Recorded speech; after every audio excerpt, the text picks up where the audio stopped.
Hello, second grade. Welcome back to chapter 18. We have a bottle of fast action mouse maker, 500 doses, and we have a plan to get back at those witches. So it looks like we're heading down to dinner. See how this goes?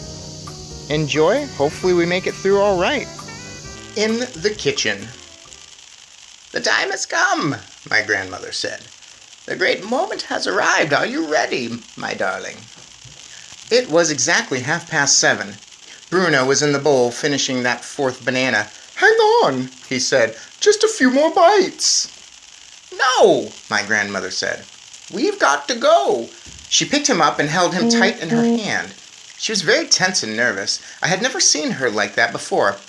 "I'm going to put you both in my handbag now," she said, "but I shall leave the clasp undone." She popped Bruno into it first. I waited, clutching the little bottle to my chest. "Now you," she said. She picked me up and gave me a kiss on the nose. "Good luck, my darling. Oh, by the way, you do realize you've got a tail, don't you?" "A what?" I said. A long curly tail." "I must say that never occurred to me," I said. "Good gracious me, so I have. I can see it now. I can actually move it. It is rather grand, isn't it?"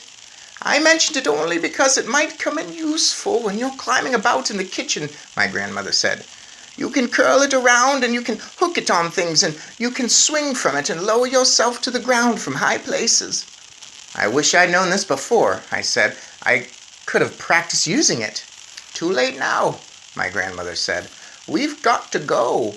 She popped me into her handbag with Bruno, and at once I took up my usual perch in the small side pocket so that I could poke my head out and see what was going on.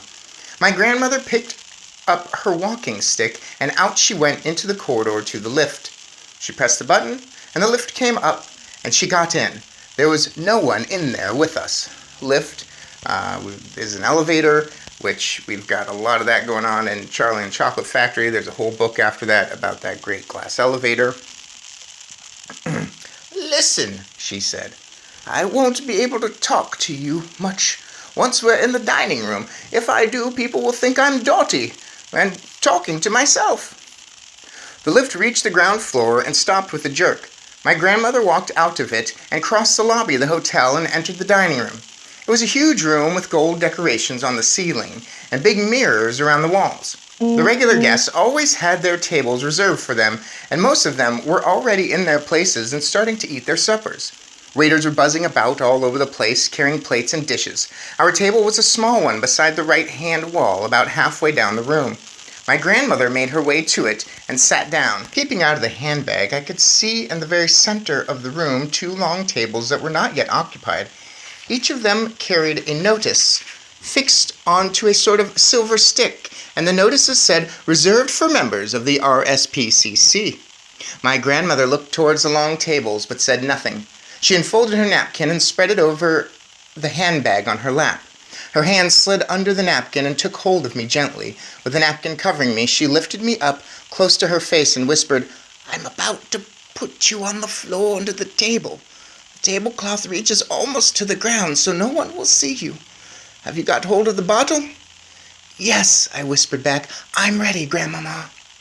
Just then a waiter in a black suit came and stood by our table.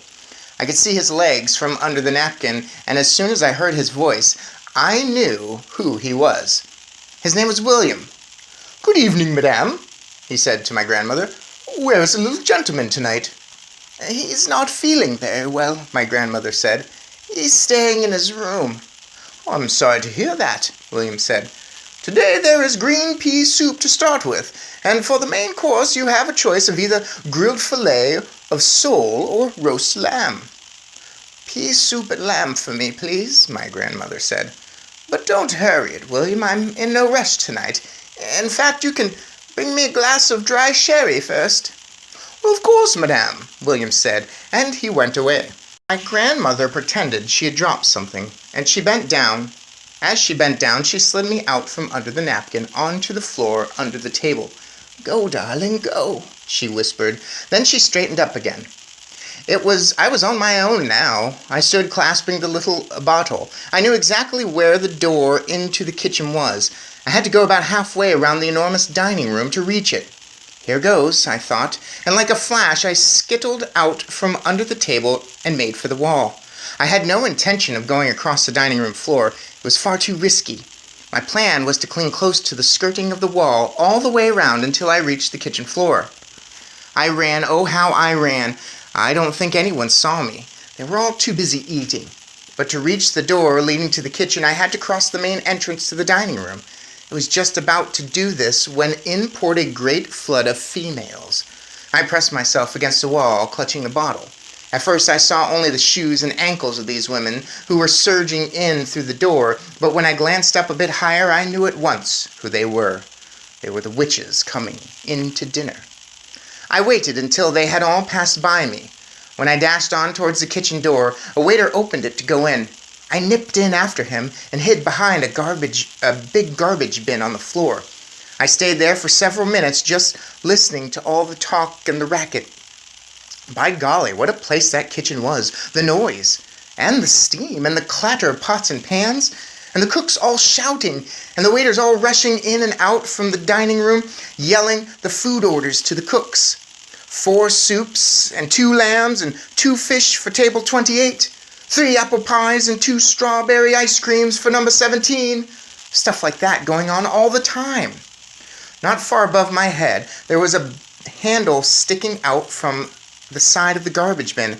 Still clutching the bottle, I gave a leap, turned a somersault in the air and caught hold of the handle with the end of my tail. Suddenly there I was, swinging to and fro upside down. It was terrific. I loved it. This, I told myself, is how a trapeze artist in a circus must feel as he goes swishing through the air, high up in the circus tent.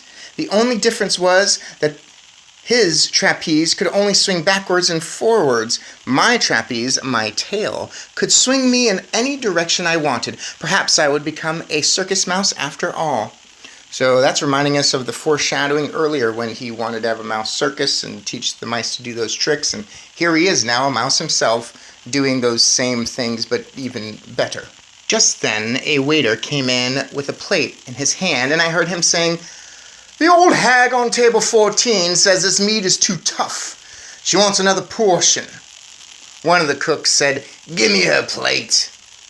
I dropped to the floor and peeped around the garbage bin. I saw the cooks scrape the meat off the plate and slap another bit on. Then he said, "Come on, boys, give us some gravy." He carried the plate round to everyone in the kitchen, and do you know what they did? Every one of those cooks and kitchen boys spat on the old lady's plate. "See how she likes it now," said the cook, handing the plate back to the waiter.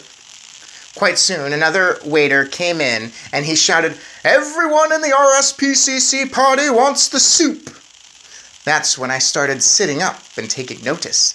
I was all ears now. I edged a bit further round the garbage bin so that I could see everything that was going on in the kitchen. A man with a tall white hat, who must have been the head chef, shouted, "Put the soup for the big party in the large silver soup tureen." I saw the head chef place a huge silver basin onto the wooden side bench that ran along the whole length of the kitchen against the opposite wall. Into that silver basin is where the soup is going, I told myself. So that's where the stuff in my little bottle must go as well. All right, it seems like things are going well. We found out that we have a tail that works perfect for carrying things and doing trapeze stuff. We've got, we're on the back end of some foreshadowing that happened earlier. We have made it into the kitchen safely without being detected, even though the witches are now in for dinner, and we know that the witches want the pea soup, and the entire batch of pea soup is being made in the same massive basin, which is another term for a giant bowl or a giant pot where they're going to start cooking this in. So he's back there in that kitchen. A lot of stuff going on. The pictures show there's a lot of people there. I don't know what's going on with the food being sent back, but oof, that didn't turn out well for whoever that was. I hope that wasn't Grandmama, but she said she's not in a rush, so that couldn't be her food. Not ready yet. If anything, it would probably be Bruno's parents, maybe. We'll see. enjoy. We'll see you next episode.